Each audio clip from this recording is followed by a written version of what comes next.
उधर से आ रहे होंगे ना, हाँ मतलब पूरी की साइड से आए। जी जी तो आपने डैम देखा होगा अभी, हाँ उधर का डैम, जी वो रास्ते, तो ये एक्चुअली उसी का पिक्टोरियल व्यू है। अच्छा हमारे पास एक ये रिजर्वायर जो आपको दिख रहा है, हाँ तो ये हमारा एक्चुअली वैसा रिजर्वायर नहीं है जिसमें हम पानी को स्टोर करके रख सकें। हमारा रन ऑफ द रिवर पे आता है हमारा प्रोजेक्ट। तो इसमें ऐसा है कि जैसे जैसे पानी आता है हम उस हिसाब से जनरेशन करते हैं, और पानी का लेवल हम थोड़ा स्टोर करके रखते हैं सो दैट हम जनरेशन थोड़ा शेड्यूल कर सकें कि अगले 1.5 आवर तक कि हम कितना जनरेट करने वाले हैं, उतने लेवल तक का हम पानी स्टोर करते हैं।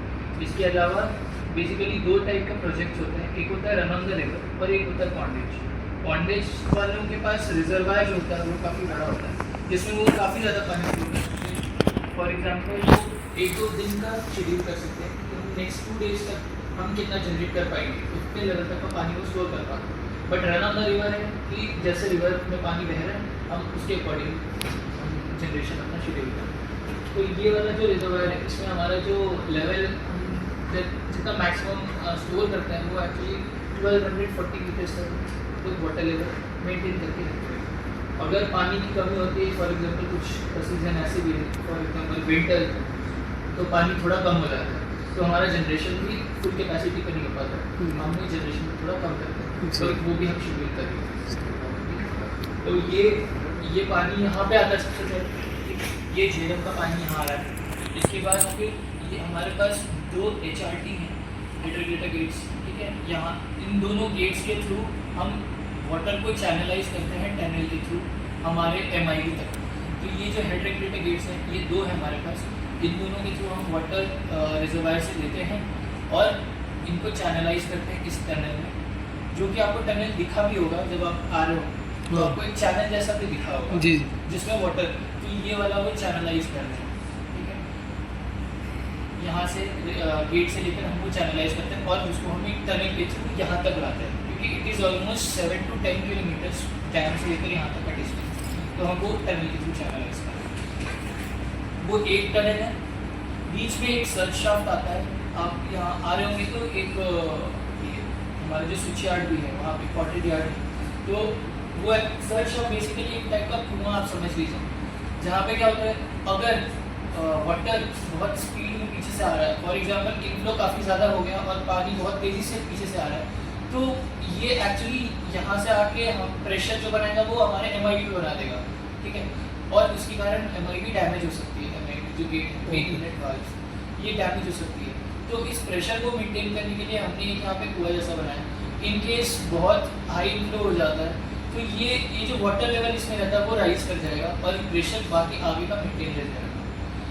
इवन बैक प्रेशर जब यहाँ से होता है, बैक प्रेशर अगर ये मारता है MID की साइड से, तो वो भी यहाँ पे जाके मेंटेन हो जाता है, लेवल इसका राइज हो जाता है। तो it is kind of a well, ठीक है। वो पानी आया हमारे MID तक आ जाता है।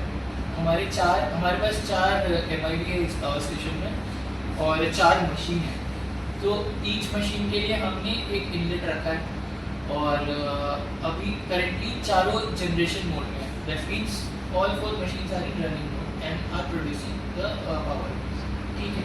पानी यहाँ पे आया, अब ये आ चुका है हमारे पावर स्टेशन। मैं आपको MID का थोड़ा व्यू दिखाना चाहूँगा।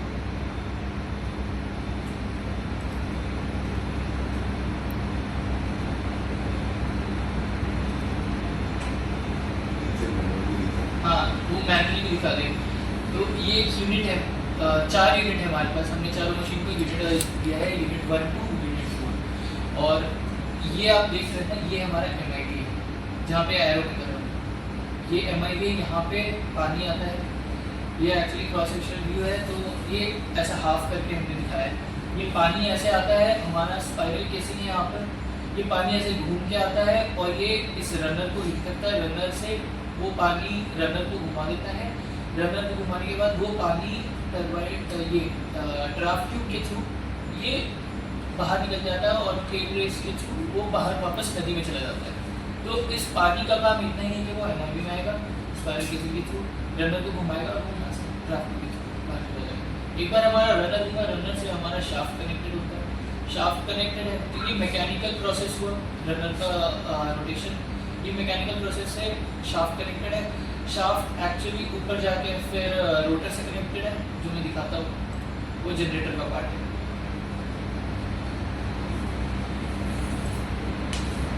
अभी हमारा शाफ्ट घूमना है, शाफ्ट घूमने के बाद रोटर, ये शाफ्ट हमारा रोटर से कनेक्टेड है, रोटर घूमा, रोटर घूमने के कारण स्टेटर में इलेक्ट्रिसिटी इंडक्ट हुआ, इलेक्ट्रिसिटी स्टेटर के थ्रू हम बाहर लेते हैं, जो कि 11 kV का वोल्टेज होता है, वो हम इलेक्ट्रिसिटी स्टेटर से लेती है और वो ट्रांसफार्मर लेती है। हमारे पास सब ट्रांसफार्मर्स है GST, जब आप एंटर किए होंगे गेट पे आपको दिखा होगा, वहाँ पे हम 11 kV से 400 kV पे हम लोग इसको ट्रांसफॉर्म करते हैं वोल्टेज लेवल, और 400 kV को फिर पावर ग्रिड के, तो ये प्रोसेस होता है यहाँ पे। ये जितना करंट होता है ये पूरा नॉर्थ कश्मीर हो जाता है मतलब पूरा तो ये जो हम यहाँ से ये इंडिया में जा रहा है, आउट ऑफ स्टेट जा रहा है, आउट ऑफ स्टेट हाँ, है। ये हिमाचल जा रहा है, चंडीगढ़ जा रहा है, अच्छा, यूपी जा रहा पंजाब जा रहा है, है, पंजाब जा रहा है, दिल्ली राजस्थान जा रहा है, परसेंटेज राजस्थान जा रहा है। पहले बहुत दूर की बात जाएगा, उसके बाद ये हम डायरेक्टली उधर नहीं भेजते हैं, हमारा ये सब गवर्नमेंट ऑफ इंडिया के अंदर आता है। जी तो ये गवर्नमेंट ऑफ इंडिया ही इसको मैनेज कर रहा है, तो डिफरेंट यूनिट्स है। हमारा जो पावर स्टेशन है वो जनरेटिंग यूनिट है, हाँ फिर इस जनरेशन को डिस्ट्रीब्यूट करने का, तो हम पावर ग्रिड को देते हैं,